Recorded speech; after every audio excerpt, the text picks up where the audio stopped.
Be advised, the opinions and views of the hosts and guests do not reflect those of the station.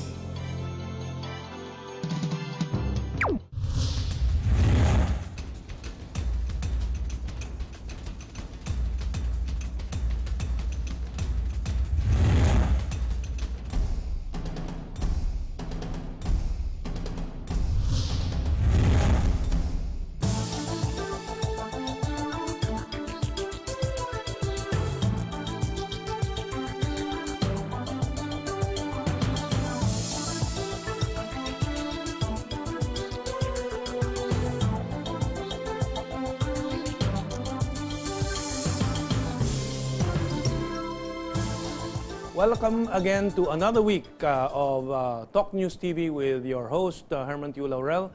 And as usual, we'll try to widen our perspective on an issue that is very vital to our people, our nation. And in particular for this episode, we'll discuss this incident that has extended for over a week now and inconvenienced hundreds of thousands of not only Filipinos but also foreign visitors to the country. And this is the controversy between PAL management and PALEA and the resulting confusion, turmoil, and disruptions in operation and in the lives of many commuters and passengers. And we have chosen to take an angle that no other newspaper report, no other radio and TV cable channel has looked into.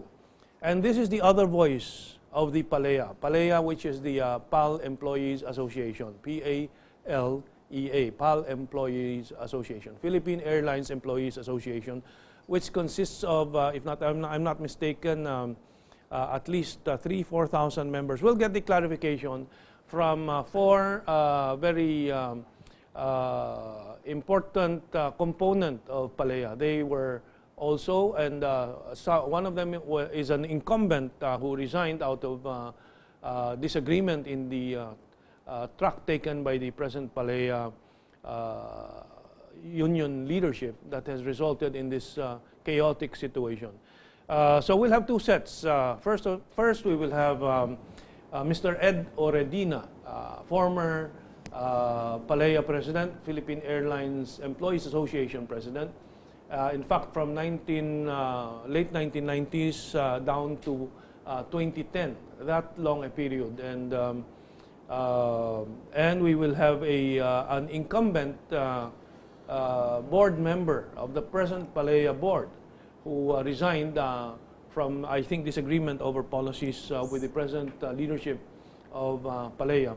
And we'll discuss also why there is controversy over the legitimacy of the status of the PALEA leadership at present. Let's begin with Mr. Ed Oredina, si Ginoong Ed Oredina, na magpaliwanag po ng, sa kanyang perspektibo kung anong mga nangyari at kung anong kanyang pananaw kung itong mga nangyari sa PALEA and PAL in the past few weeks has been something positive or negative in his point of view. Ginoong Ed, magandang araw po sa inyo. Ito ay mapapanood day and night and replayed, kaya we do not situate it day or night, kundi magandang araw. So Ed, anong pananaw mo, anong pakiramdam mo through this parang painful experience that PAL and PAL employees are going through? Totoo po yung nabanggit nyo na painful nga kasi during our leadership, yung issue ng outsourcing,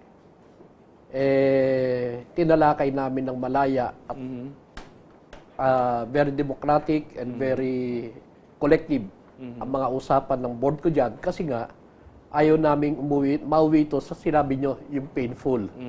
So pilit namin hinahanapan ng solusyon together with our lawyers, together with our consultants.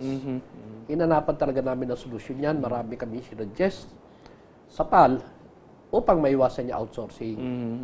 So, ang masakit nga lang, hindi talaga maiwasan ng PAL na mag-outsource na or else mauwi daw ito sa tuloy ang pagsasara.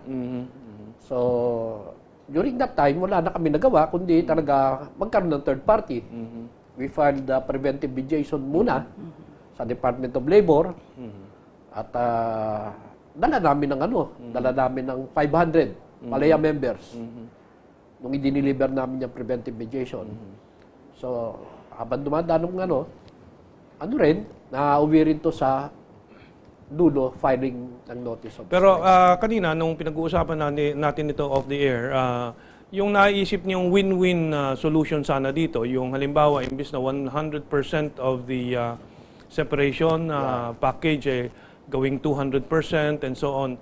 Yung ba, may positibo na sanang reaksyon mula sa PAL management sa tingin mo kung natuloy yung ganyang konstruktibong usapan?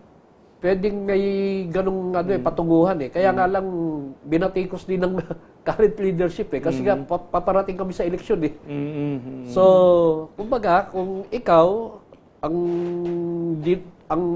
patungo ka sa isang negosasyon, hindi nila matatanggap 'yon. Kasi nga ang magiging unpopular yung ganung tindigan Pero kami, kung dahil alam namin na yun ang magiging solusyon, i-negotiate muna, and then, parating sa tao ang mga desisyonan. Okay.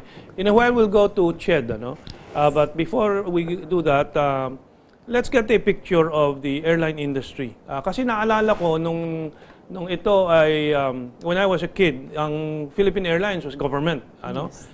Presidente Benigno Toda, tapos napalitan later on ni Roman Cruz. Aywan ko kung kayo, naalala nyo yun, nandun na ba kayo? Nandun na kami. And then si Sunny Dominguez, nung panahon ni Cory ata yun. Pero government pa rin noon. Sunny Dominguez. Sunny Dominguez. Nagkaroon lang ng privatization nung panahon ni FBR, Fidel V. Ramos, at ang pumasok kay Tony Boy Cojuangco Group. At doon nangutang kay Lucio Tan ng pambili. Pero sila Tony Boy Cojuangco, I think, na problema na rin at pinasa na lang kay Lucio Tan at sabi, hindi namin mabayaran yung utang namin sa'yo. Ikaw nang bahala dito. In that way, parang nag-take over si Lucio Tan. But at that time, I remember, umabot na doon sa panahon ni Fidel V, ni Presidente Erap. At yun, may painful struggle din doon kasi nga, at that time, Philippine Airlines had 14,000 employees. 14,000. And sabi ng management, talagang sobrang malaki ang staff, kaya napakahirap ito maayos kung hindi muna ilagay sa tamang size yung workforce. And of course, nobody in the labor side will ever agree to any outsourcing kasi talagang parang against the principle of protecting labor's rights yan. But what are the realities? For example, I was asking you, ang Singapore Airlines kumpara sa Philippine Airlines, sino mas malaki? Singapore. Singapore Airlines. By how many times? You were saying by 6 times. 6 times. 6 times, Anong staff ngayon ng Singapore Airlines? Hindi namin ma-determine kung ilan talaga. Pero lahat ng trabaho ng Singapore Airlines, especially sa ground, outsource na yan So outsource na. Kasi may mga dati kami kasamahan, expat na nga sila doon Doon, no.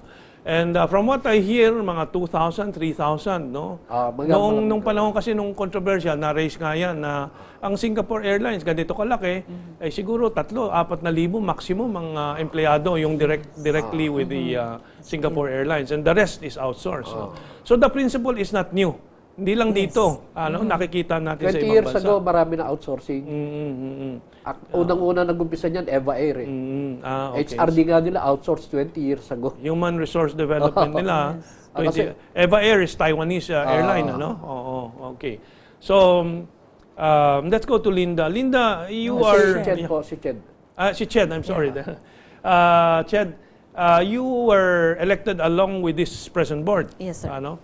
How long did you sit in the board and why did you, as you say, resign from the board? Well, during the time of Mr. Ed Oridina, I was also the board from the year 2008. And then after the election of the new leadership under Mr. Jerry Rivera, I was elected again. So up to, when did I resign? Up to September 24. I resigned from the present September leadership. 24 this year? Yes. Just before the, Yes, because the strike? we had, before that kasi nagkaroon na kami ng mga disagreements So seeing that wala namang magandang patutunguhan, so I decided to resign from the present leadership. What was your difference? What were your debates there? On what issue? Well, during the board meetings kasi hindi nagkakaroon ng openness. Even during the board meetings, I observed na may ibang core before the regular board meeting because we have the board meetings once a month. But before this thing happened, nagkaroon na kami ng mga caucus and everything. However, during the regular board meeting, hindi na open o hindi na di-discuss openly kung ano ba itong issue na to. Parang laging may nakatagong agenda. So, if I may... yes, go ahead. During the time of Mr. Edo Redina, nagkaroon kasi kami ng palitan ng kuro-kuro ng bawat miyembro ng board na how to decide, what to decide, tapos ibinababa namin sa miyembro. Ang nangyayari kasi ngayon sa leadership ni Mr. Jerry Rivera, ibibigay na lang sa board na eto na. Okay. Decided na. So since ako naman kasi talagang ever since talagang nasa union na ako, nakita kong hindi nagkakaroon ng tamang pakikipag-usap o tamang informasyon para makarating sa miyembro kung ano ba ang dapat magandang desisyon. Hindi nagkakaroon ng openness, walang transparency. So, ako naman bilang representative ng sa mga constituent ko, dapat ipaalam ko sa kanila ang tamang informasyon para kung sakaling magkaroon ng pakikipag-usap o pakikipag-dialogo, lalo na sa ganitong critical time, maipaabot ko sa aking mga kasamahan kung ano ba talaga ang nangyayari at anong pwedeng gawin. So far, wala akong narinig, kundi ito nagkaroon nga ng mga disagreement. So, hindi nagiging healthy ang meeting, hindi nagkakaroon ng tamang pakikipag-usap, lagi nagkakaroon na lang ng desisyon. So, itong naging dahilan, I'm sorry. Yeah. Medyo tinamaan ako ng ubo eh. So, and that is why you resigned kasi hindi kayo magkasundo diyan sa mga issues na yan at sa style of leadership. Yes, oo. Kasi dapat sana, being a leader, dapat kasi malaman mo kung anong hinaing ng iyong miyembro. Hindi yung ikaw ang presidente, ikaw lagi ang masusunod. Dapat nagkakaroon ng tamang pakikipag-usap na bago magkaroon ng desisyon, dapat lahat kasama mo. Hindi yung parang nagkaroon ng dictatorial form of leadership ang union na hindi naman siguro dapat. Anong assessment nyo ngayon sa general membership? Do they feel they have won something or they have lost something in this recent problem that erupted from the actions? Yun ang general feeling, talo. Yes. In concrete. Whatever. Yung nasa loob at yung nasa labas, talo pareho. Yung nasa loob, anong talo nung nasa loob? Ganito kami itong sorry. Sa CBA namin, meron dong sinabi tungkol sa outsourcing, spin-off, merging o whatever na restructuring ng ano. Pero hindi nakapaloob doon kung magkano matatanggap. So yung konsepto nandoon doon, pero yung package wala. So yung sa CBA nandoon na yun. Okay. Yung outsourcing nandoon na. So pinagkasundoon na pala ito dati na. At si Jerry po ang second highest ranking negotiating officer sa panel. So during that time, 1995, 96 ni-negotiate yun eh. 1996 pa? 1996, okay. After coming from a strike yan eh. Nung strike namin noong 95, tapos nag-negotiate agad eh. Hindi pa si Lucio Tan noon ang may-ari noon? Mr. Tan na po. Mr. Tan na, okay. So, kami, ang diskarte namin noon, doon kami sa package. Kung tututulan ng outsourcing, doon sa package, hindi doon sa konsepto. Wherein, at di sa package, kung mapataas mo, magtuloy man outsourcing, panalo pa rin. Di ba? So, yun ang ano namin. Kaya sinasabi kong talo kasi this was never negotiated. Sana kung na-negotiate man lang at tumuloy outsourcing, at least panalo pa rin kahit papano. Now, diba? your goal was to increase it to double, to 200%, sabi mo, yung ano? Hindi lang yun ang goal namin. Ang goal namin, ipahayag sa tao at sila magdesisyon tungkol dito sa paano ngayon na mangyayari sa aming kabuhayan. Okay. Kailangan sila magdesisyon eh. Hindi naman yun mga liderato lang eh. Okay. Yun ang pagkukulang ni Jerry ng leadership niya. Later on, para hindi masabi self-serving, we'll ask somebody else about what happened sa election nyo, no? Para hindi ikaw ang matanong ko dahil presidente ka dati at tumakbo ka and nagkaroon ng pagbabago. We'll ask Romy na lang later on what happened doon sa union elections. So, where do you think it should go from here? Saan pupunta? Tuloy-tuloy yung picket, sabi nyo. Anong makukuha ngayon dyan? Kung ang management nagdesisyon na may cut-off date yung pwede pang i-absorb dun sa outsourcing, no? If I were in Jerry's shoes ngayon, if I were in Jerry's shoes, actually, dapat ginawa na ito noon ni Jerry pa eh. Hindi ko lang alam kung pwede pa ngayon. Dapat magpaiwan na yung leadership. Papasukin niya na yung mga tao. Ganun dapat ang gawin niya. Meaning, payagan na sila tumanggap ng outsource arrangement para masalba nila yung kabuhayan nila. Ngayon, ang mangyayari kasi, sa batas kasi, di ba nakakaso na ngayon yan eh? Nakakaso eh. Pending final resolution ng case, yung mga tao pwedeng papasukin ni Jerry.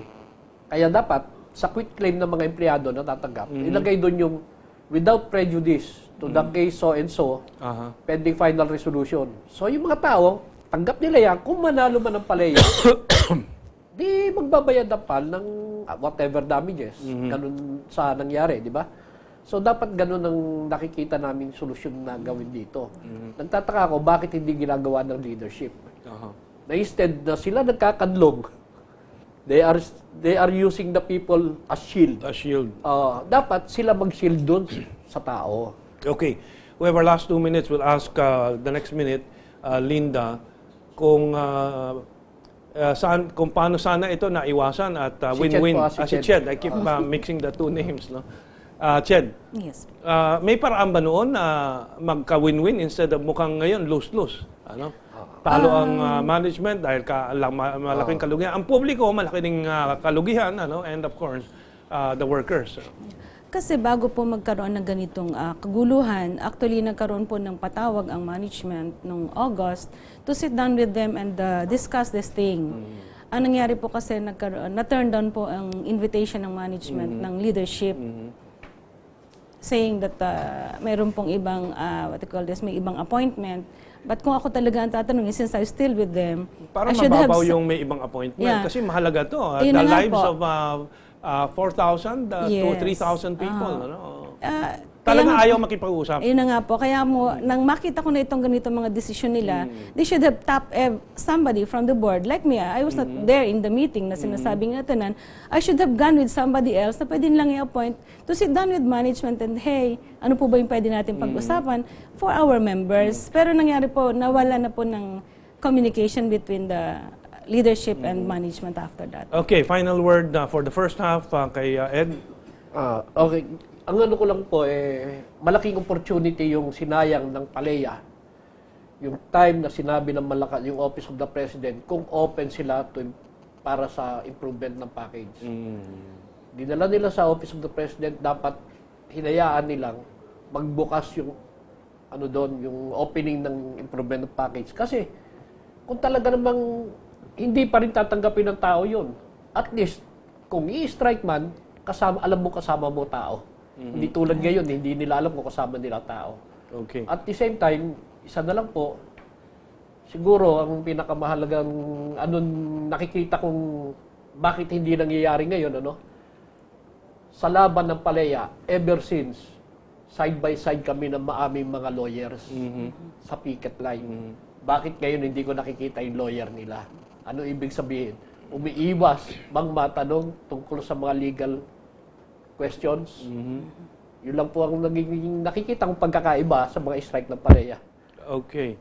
So, we'll summarize at the start of the second half what we discussed here. So, we'll now take our break and we'll have Mr. Romy Sauler, former Vice President of PALEA, and Ms. Linda Marcelo, former board member also of PALEA, with us. Okay, maraming salamat. Sige po. Thank you po. Thank you. Yung mga kasama naman yung...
From our first half discussion with Mr. Ed Oredina and Ms. Ched Ines, I think it's safe to conclude that the airline industry has to be lean and mean to survive, compete, and to prosper in the modern world of commercial aviation. And the example between the experience of PAL, Philippine Airlines, and Singapore, I think, is very instructive. And the question is, outsourcing is such a bad word whenever it is seen from the labor side. No? But is it really that bad? And that is why the other voice of the Palea Labor Union is to try to find a win-win solution. Unfortunately, we didn't have that opportunity this time. As explained by Ms. Ched earlier, there was a crucial meeting in August upon the invitation of PAL management to discuss possible win-win terms in this situation, where our former president, Ed Oredina of Palea, thought that maybe doubling the package, the offer, from 100% to 200%, which would push a lot of the majority of the workers to the level of maybe over 1 million, ang kanilang package. Anyway, we'll clarify it further with former Vice President of Palea, Mr. Romy Sauler, and former board member also of Palea, Ms. Linda Marcelo. This time, let's go ladies first. So, Linda, you were formerly with the board. What was your position aside from being board member? Were you secretary or treasurer? A board member. We have also, paano bang structure doon? We have the president, the vice president, the treasurers, the secretary, and the treasurer. And then the board. How many board members yan? We are 21. 21, okay. So, ikaw, anong observation mo sa mga experience nyo ngayon? Actually, ang ikinalulungkot ko lang sa mga nangyari ngayon, kasi para sa akin, dalawa ang miyembro ng Palea. Meron dong willing na mag-accept ng offer, and those who want to stay behind. Ang ikinasasama ng loob ko ay yung bang hindi na pag-usapan ng maayos. Paano naman yung mga grupo na gusto nang mag-avail? Hindi so kami meron namang yes, may gusto nang mag-avail, di ba? Hindi ho kami na-represent. Okay. So, yun lang ang medyo malungkot sa pangyayari. And I was asking earlier, I don't know if anyone has an estimate, the majority ba would get what package if it was doubled? Did you do a mathematics of this already? Depending on the position, actually. Ano bang median salary sa PAL? Maybe you can contribute, Romy? Siguro, ang average sa 20K, 20,000. At 20,000. And average length of service ng mga tao? 10 years? 20 years? 15. 15 years. So, at 20,000, that would be mga 300,000 plus. Tama ba? Is my mathematics correct? 1 month every year. 1.25. 1.25. Well, anyway. Siguro mga 5 to 6, 7, ganyan. Kung madoble yan, so aabot ng 1M, close to 1M. Okay. And, okay, so, ano pang impressions mo, Linda? So, hindi na-represent yung mga gusto sana ma-avail. Yes. And, of course, for those who wanted to avail, a doubling of the benefit would be terrific siguro, no? Yes, it would give us at least capital if you want to go into business. Somehow you could start. And then for the younger ones naman, there are job pa rin naman that is going to be offered to them. From the new company that would be taking them, service providers. Service provider. The position is open. The principle ba that management offered is they will when they say outsource, meron nang pupuntahan yung mga... Yes. Is it correct? Retire, retrench, lay off? It's Which more is the of term? a retire, rehire. Because you retire from PAL and you will be assured hired. rehiring. Assured employment with the service providers. Pero ang sabi, doon sa service provider, meron ding process of parang evaluation again ng mga 6 months, ganyan? Yes, so. Kasi the way I understand it, because you have already gotten your retirement package from the former employee, of course, logically, you have to start in this new company. Yes. Okay. And the good thing there is that we are assured of our 1-year employment with this new company. 1 whole year. Yes. Salary. Yes. Uh, The 1 whole year salary. Yes. From what I recall in some discussions is 6 months evaluation, and if not accepted, you get 6 months pay pa, Yes. even if you're not employed anymore. That's right. So you can use the 6 months to look for other jobs or other things to do. Yes, that's true. So, is that still difficult and is it still unfair? Masakit pa ba yun? What do you think about me- the other of your co-employees sa PAL? Siguro kasi medyo nabibigyan lang sila ng hindi tamang impormasyon to me, no? Kasi para sa akin, nagkulang din ang ang liderato ngayon sa pagdi-disseminate ng tamang impormasyon. To me, parang there are some twisting of facts. Well, it seems to be a clear trend na kulang ang communication sa loob ng pamumuno ngayon ng Philippine Airlines Employees Association. Yeah. It seems to be a very, very distinct issue. Let's go to the former VP of Palea. You were VP up to year 2010? So, kailan ka nagsimula as VP or how many terms? Hindi, I started my career sa union 1990s pa. And you started your employment with PAL when pa? 1981. 1981. So, from 1990 Di ba matagal hanggang- nang retireable ka? Wala pa sa edad. Started Okay. early. Anyway, ikaw, Romy, anong mga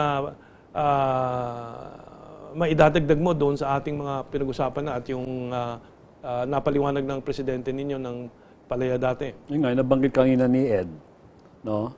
Nakakalungkot na ganito ang tinahak ng sitwasyon sa between Palea and Palea.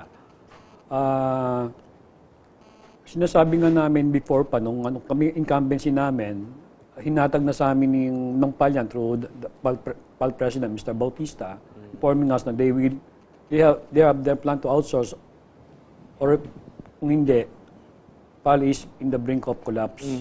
Dahil tinamaan nga daw ng kung ilang global financial crisis and the oil increases, na nung pinag-aralan naman namin, nung liderato namin, nakita namin na whole aviation industry sa buong mundo tinamaan. So kami nga, we tried na magkaroon ng ibang options na hindi matuloy yung outsourcing. We offered several solutions for PAL na baka ma-consider nila, wag na matuloy yan. Na unfortunately nga, it went against us, ginamit ng kabila dahil election period namin Yung nga, nag-offer kami ng 200%, and we also offered, as part of the solution, yung 6 days work week na subject. You offered to management or you offered to the members of Palea? Sa management. Sa management. Sa management. For their, kung papayagan nila, kung payag sila. Pero, yun, idadaan din sa mga members namin for their ratification, kung willing sila. Okay. Umabot ba yon sa atensyon na ng management o hindi na nakarating sa management yun. Dininay ba? Walang nangyaring dahil binanata na nga kami ng mga kalaban Doon hindi na nag-materialize yun. So, was that used against you sa campaign ng union? Yes. It was used against us. Now, ang sa amin naman kasi, ang logic namin, rational namin, pag yung employment na mismo ng taong at stake, let that member decide for himself. Dahil hindi namin kayang karguhin sa Palea yung kinabukasan ng pamilya niya. Kaya ba namin sagutin pang araw-araw na pagkain ng mga pamilya niya, ng edukasyon? Kung papayag sila, after a referendum or yung nagagawin namin, sama-sama na kami lumaban, walang sisihan. Unlike ngayon, yung liderato ang nagdesisyon kagad, hindi tinaloy sa membro. Kung dinaloy man, napakaliit ng mga informasyon, not the real facts. Let us get some of the figures clear. Ang total number of employees ng PAL with Palea and non-unionized, how many? Mga 4,000 or 5,000, I understand? Siguro, all in all, kasama ng mga administrative personnel, nasa 7. 7,000. Malaki pa rin. 7,000. So this is from what before was 14,000, 10 years ago siguro, no? So kalahati na. Government times mga 12,000 yung 12,000, okay.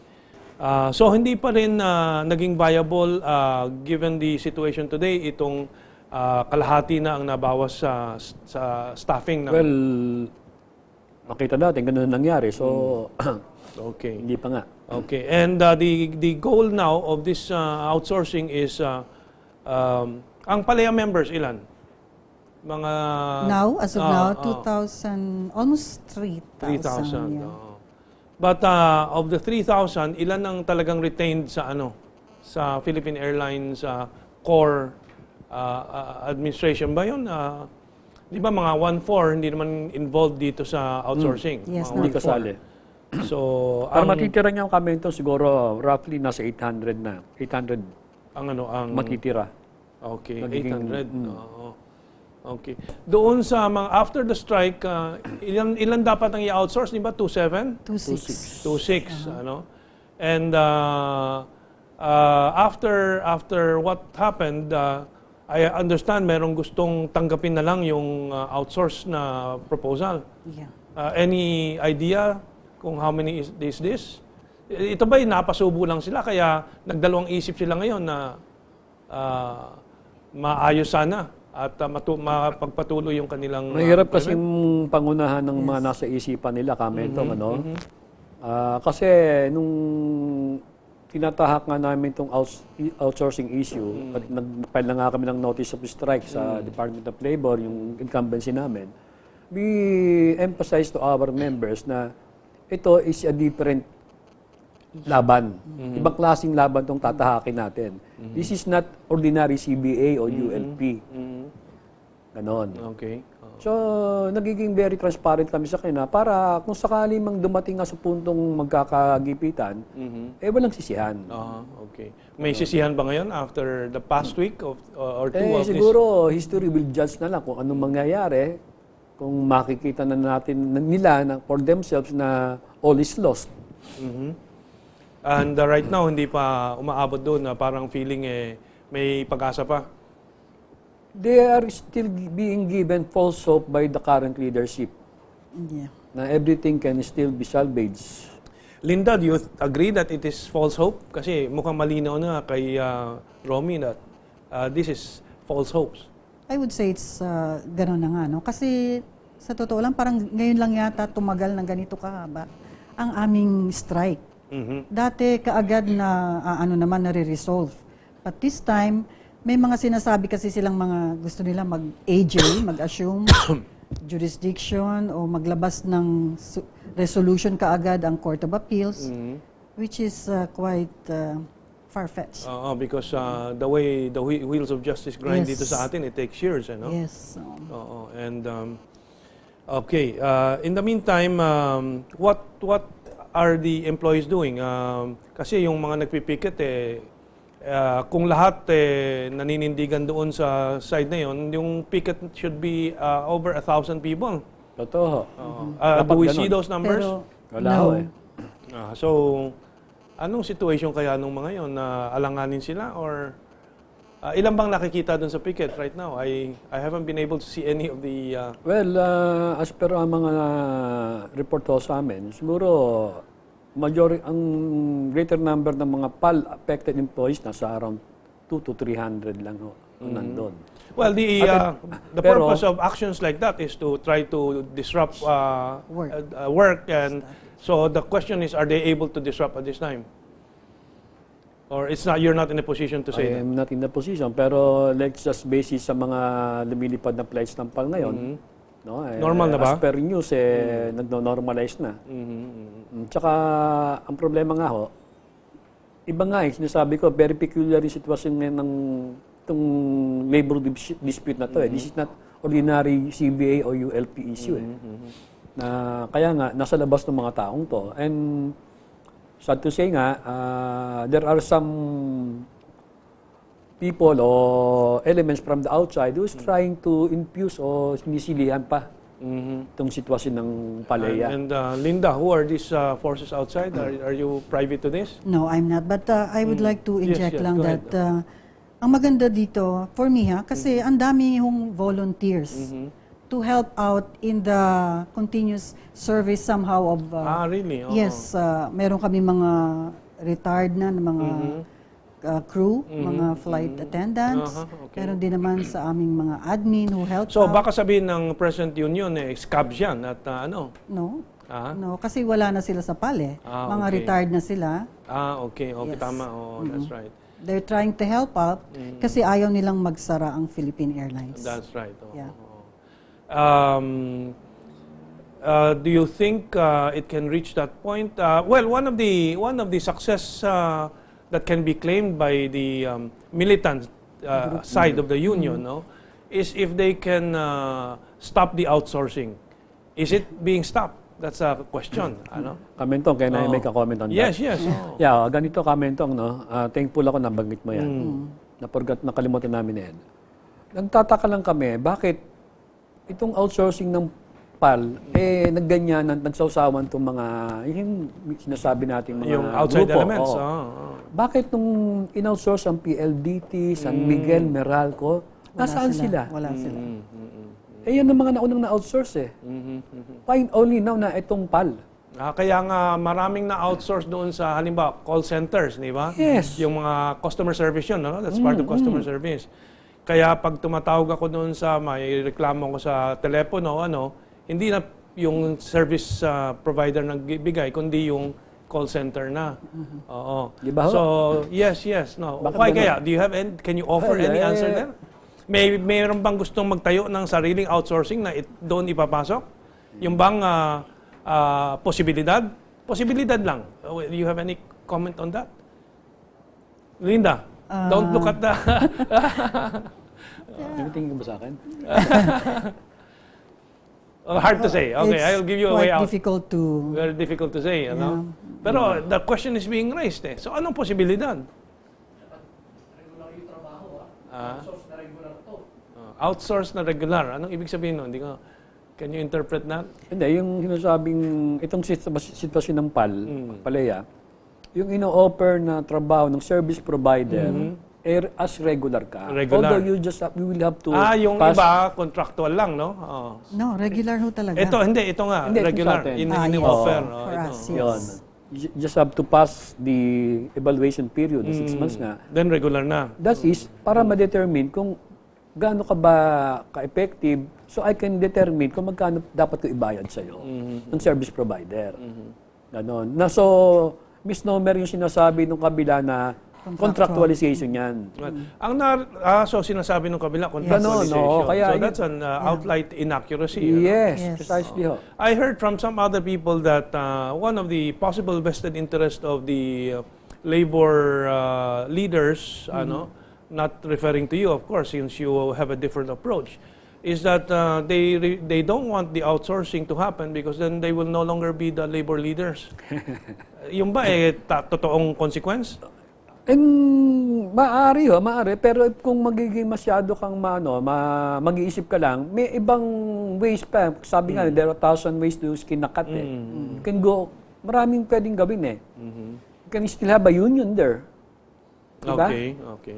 Doon sa outsourced company and so on. Dahil kakilala naman madali na mag-organize. Provided naman ang batas natin yan. Sa labor code natin. Labor code. Okay. If they will be just ingenious.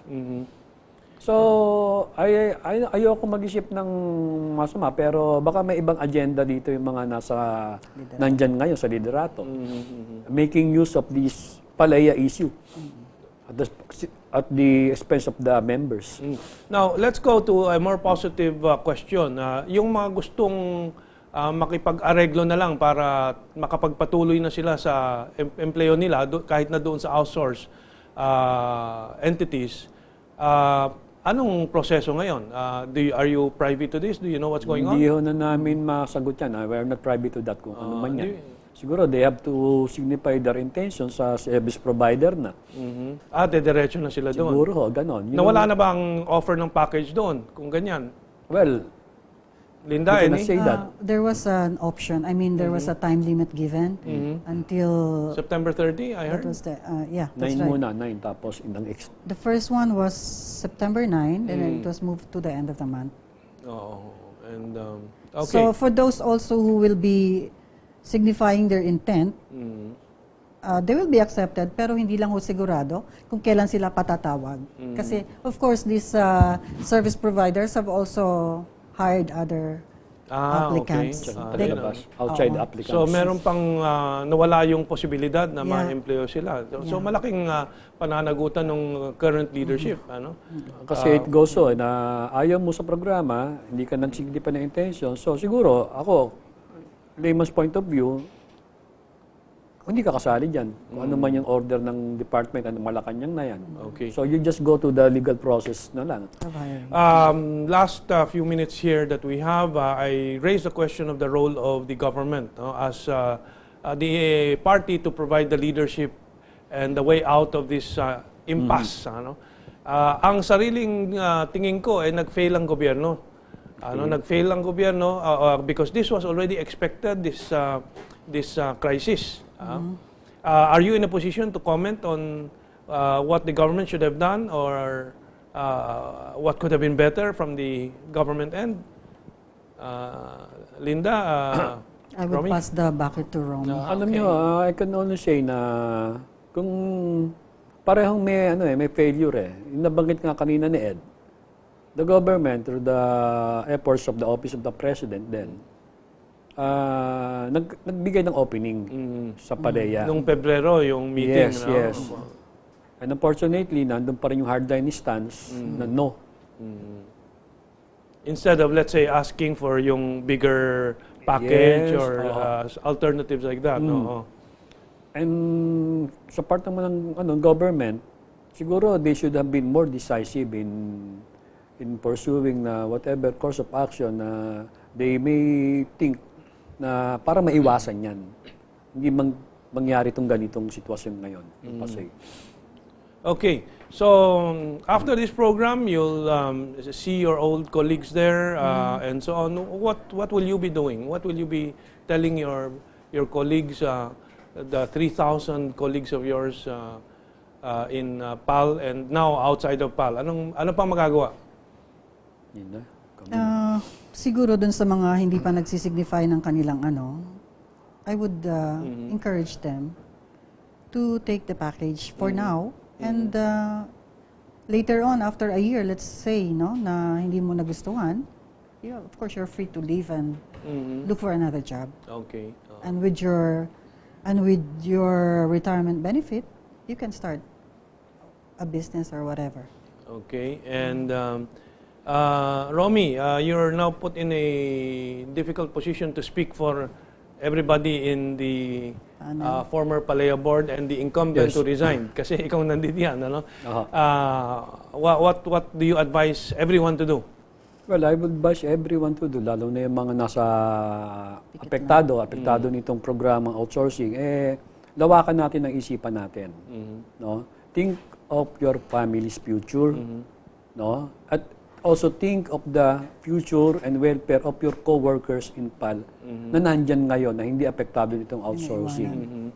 And also think of your beloved PAL, our beloved PAL, na sinasabi na nga ng management, ayaw nating maniwala na kung hindi mangyayari itong programang ito, in the brink of collapse o closure. Remember noong 1998, sinasabi... Panahon ni Erap yun, di ba? Yes, sir. These are the very same people na nasa PALEA leadership ngayon ang nagsabi na hindi mangyayari yung isasara. Binanatan din kami. Dahil nakikita namin na malapit na isara. So nagkaroon ng closure prevention plan. Kami ni Ed, we are an active part of that closure prevention plan pero binanatan kami. Ano sabi nila? Akala namin nagbibiro hindi isasara. Sinara nga. Okay. Well, let's hope the light of wisdom descends on everyone, on all parties, especially the current PALEA leadership, though there are questions about the legitimacy, but we can reserve that for another opportunity. Okay, maraming salamat. Don't stand. Pero I will reach out and Thank you, Linda and Romy and to you all to help this nation clarify these issues and that the PALEA and the PAL management be guided towards a national win-win situation on this. Thank you very much and have a good weekend.